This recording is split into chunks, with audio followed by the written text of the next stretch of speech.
Saya kemarin lihat potongan video guru gembul di TikTok. Dia lagi ngomongin sains. Biasalah bahasanya selalu menarik. Jadi matahari itu sudah 5 miliar tahun masih menyala. Karena efisiensi bahan bakar yang luar biasa. Nah, itu ditiru oleh orang-orang Cina, India, Amerika Serikat dalam proyek ITER itu. Tapi yang bikin geleng-geleng kepala itu bukan videonya, melainkan komentar di video tersebut. Isinya klise, sains nggak dibawa mati lah, lebih penting ilmu agama lah, nggak usah kebanyakan mikir, nanti malah sesat. Seputar itu-itu saja. Dari dulu masih ada saja yang berpikir demikian. Niat hati mau menahan, tidak berkomentar, tapi lama-lama gatel juga.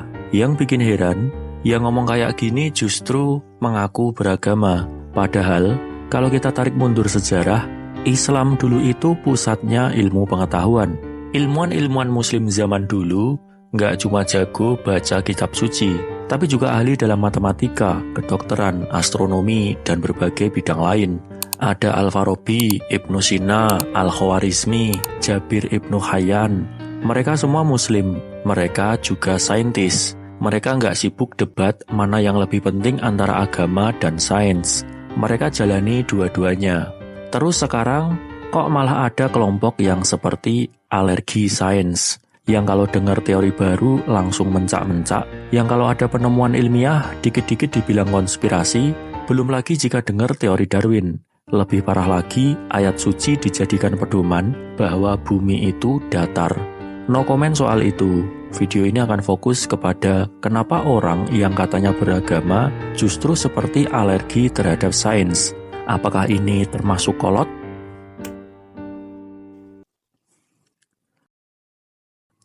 Masalah utama dari alergi sains ini ya karena dogma. Bukan agama yang salah, tapi cara sebagian orang memahami agama.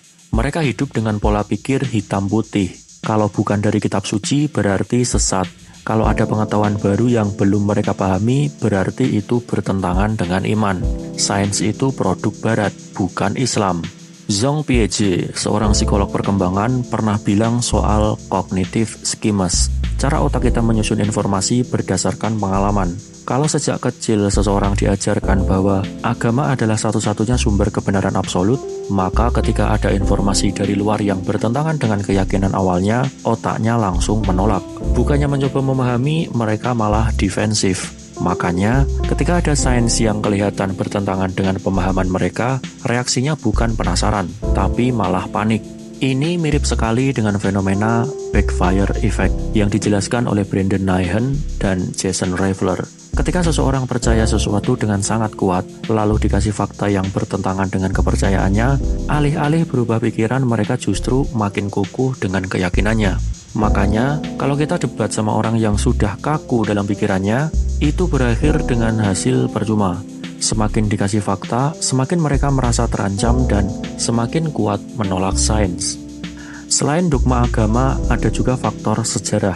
Dulu, Islam itu maju banget di bidang sains. Zaman kekhalifahan Abbasiyah misalnya, ada House of Wisdom atau Baitul Hikmah di Baghdad yang menjadi pusat ilmu pengetahuan dunia. Ilmuwan-ilmuwan Islam waktu itu tidak cuma belajar agama, tapi juga menerjemahkan teks Yunani, mengembangkan matematika, fisika, kedokteran, bahkan menciptakan dasar-dasar ilmu modern. Tapi kemudian Baghdad hancur, datang zaman kolonialisme dan perpecahan internal. Ilmu pengetahuan mulai dimonopoli oleh dunia barat dan dunia Islam makin tertinggal. Dan yang lebih parah muncul mentalitas inferior. Kita nggak butuh sains, kita cukup dengan agama saja. Seolah-olah sains itu cuma buat orang barat, padahal justru Islamlah yang mengembangkan banyak teori ilmiah yang mereka gunakan sekarang. Ketertinggalan ini diperparah dengan sistem pendidikan yang nggak berkembang. Banyak negara dengan mayoritas muslim lebih menekankan hafalan ketimbang pemahaman. Anak-anak diajarkan untuk nurut, bukan untuk bertanya. Akibatnya, ketika mereka dewasa, pola pikirnya udah terbentuk. Jangan banyak mikir, nanti jadi sesat. Ironisnya, dalam kitab suci Al-Quran sendiri banyak ayat yang menyuruh manusia buat berpikir, merenung, dan memahami alam semesta. Contohnya dalam Al-Quran surat Al-Mulk ayat 3-4, ada perintah buat melihat dan memikirkan ciptaan Allah.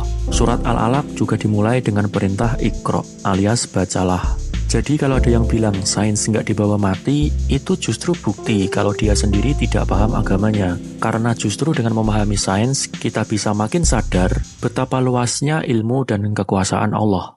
Kenapa kita bisa punya teknologi canggih? Karena manusia berpikir. Kenapa kita bisa ngobatin penyakit? Karena ada ilmu kedokteran. Ini semua tidak bertentangan dengan agama, malah melengkapi. Saya tidak tahu kata yang tepat. Melengkapi nanti dikira berarti kitab suci belum lengkap. Kalau pakai menyempurnakan, nanti dikira video ini berkata bahwa kitab suci tidak sempurna. Tidak. Saya harap kamu memahami poin yang disampaikan. Tapi ya, mentalitas kolot ini masih susah diubah. Karena bagi sebagian orang, iman itu soal nurut, bukan soal memahami. Mereka lebih nyaman hidup dalam imajinasi absolut daripada harus menghadapi realitas yang kompleks. Jadi, kenapa masih ada orang yang alergi sains? Karena mereka hidup dalam dogma yang membatasi pemikiran. Karena sejarah panjang ketertinggalan intelektual. Karena sistem pendidikan yang lebih menekankan kepatuhan daripada pemahaman. Dan karena banyak yang mengira iman itu cuma soal percaya, bukan soal mencari tahu. Ironisnya, mereka yang paling vokal menolak sains ini justru pakai smartphone, internet, dan teknologi modern yang semuanya ada karena sains. Mereka percaya Tuhan menciptakan manusia dengan akal, tapi menolak buat menggunakannya. Kalau Islam dulu bisa maju dengan ilmu pengetahuan, kenapa sekarang malah banyak yang menolak sains atas nama agama? Ini sangat ironis jika kita pikir-pikir. Bagaimana pendapatmu? Tulis opinimu di kolom komentar.